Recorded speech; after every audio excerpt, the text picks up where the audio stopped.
It's been a great day for us. We're so delighted and honored that this kind of conversation is happening and that it's happening here at Fuller Seminary. We have a lot to learn, and that learning process was greatly advanced today. I assure you of that. I was glad to be asked to talk only very briefly this evening about how we might work together in imagining the future contribution of the Asian American churches, especially to, in my case, with my interests, the role of theological education here in North America. That idea of imagination is a very important one for us to reflect upon. Several months ago, my good friend Craig Dykstra of the Lilly Endowment wrote a wonderful essay that was published in the Christian Century magazine, in which he talked about the importance of theological imagination. And he began by saying that in his work with lawyers, as a person who works at the Eli Lilly Company, in his work with lawyers, he's come to see that they have been formed by their legal education and even more by their years of professional work in the law for a particular way of seeing and thinking that is distinctive to that profession. That they have developed what we might call, he says, a legal imagination. And a legal imagination consists of a penetrating way, I'm quoting him, a penetrating way of knowing that enables really good lawyers to notice things, to understand things, and to do things that others of us simply cannot see or do. And that idea that an imagination of a certain sort helps us to see certain things, to understand certain things that may not be available to other people is very important in the context of our discussion here today, that the Christian church in North America needs an Asian American imagination, an Asian American theological imagination. And you are the experts. In a very profound sense, you are the experts in this area. I say that remembering a time that at an alumni gathering we were addressed by an African American graduate of Fuller who had gone on to have a very distinguished academic career in a very short period of time. He'd become very successful in the secular academy. And he told us about his experience at Fuller, and he said, you know, when I was at Fuller, I was always the black guy up in the back part of the class who never said anything.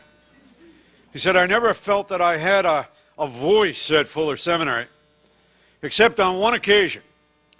He said it was an occasion in which we were being taught about urban theology, and the professor asked each of us to prepare a brief report in which we reflected theologically on the neighborhoods in which we were raised. And he said, for the only time at Fuller Seminary, I was the theological expert in that class. And I had a theological voice. And that is an important kind of theological reflection.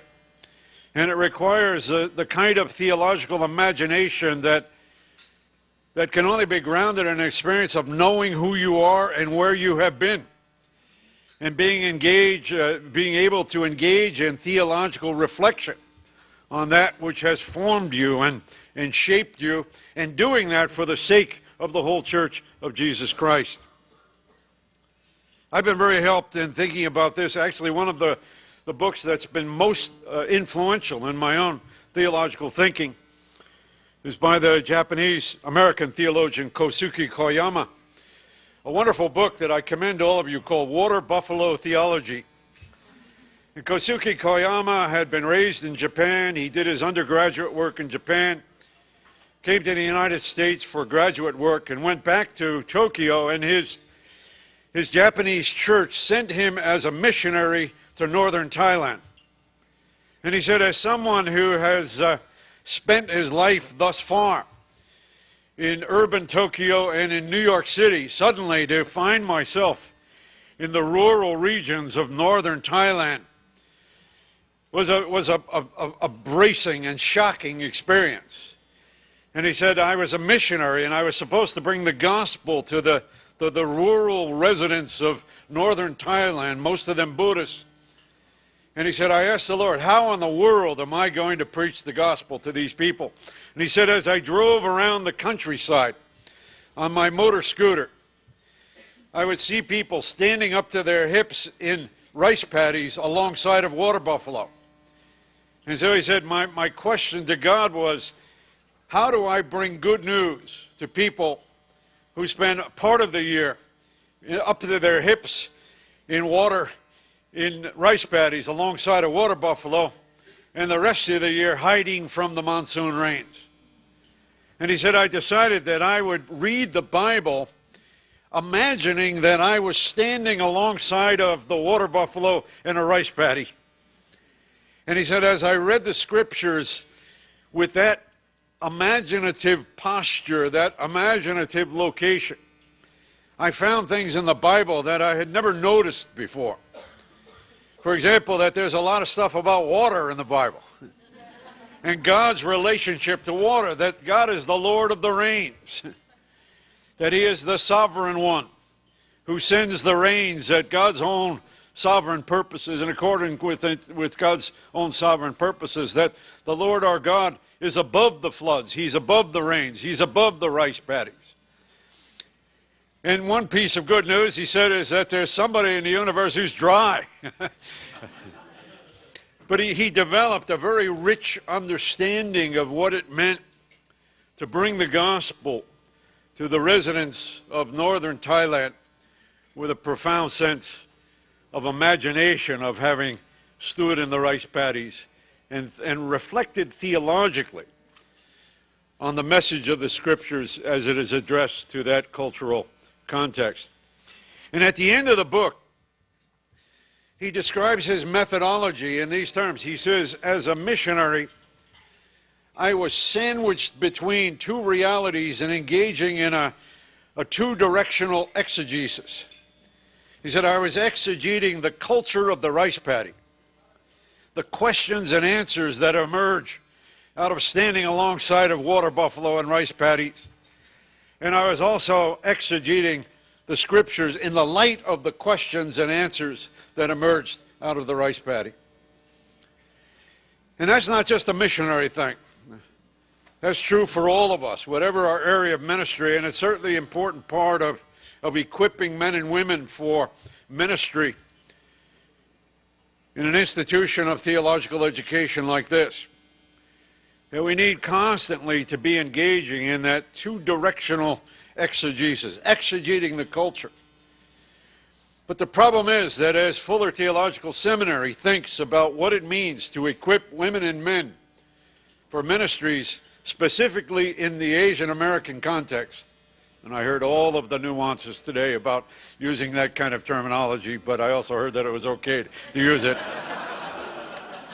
But as Fuller Seminary attempts to equip women and men for ministry in the Asian American context, is so important that we get a lot of help in exegeting the culture and the cultural experiences, and also in reading the Word in the light of the experiences of first and second and third and fourth generations of Asian Americans. And so you folks specifically have the gift of being sandwiched between the migration experience, the experience of cultural dislocation, cultural relocation, the experience of understanding the realities confronted by different generations who have been impacted by the migration experience, and trying to exegete the questions and answers that we must bring to the Word of God and the theological traditions in order to effectively minister in the cause of the gospel. Yesterday I spoke at the ordination of one of our Chinese, actually mainland Chinese students who had graduated from Fuller and was ordained yesterday in a local Lutheran congregation. And at dinner we were talking, and I said, what are you learning in ministry about the unique challenges of the Chinese American community? And he only had about a minute or so, but he mentioned two things. He said, I'm learning that in ministry, in the Chinese American community, and this will ring true for many of you, two things that I know we have to address, and the one is materialism, and secondly, fragmentation, that sense of a fragmented life that many of us from Asian cultures who place such a strong emphasis on a holistic life, on being whole persons, and suddenly we're thrust into a cultural context in which we seem to be torn apart by many different roles and many different demands, and a kind of fragmented consciousness that afflicts us.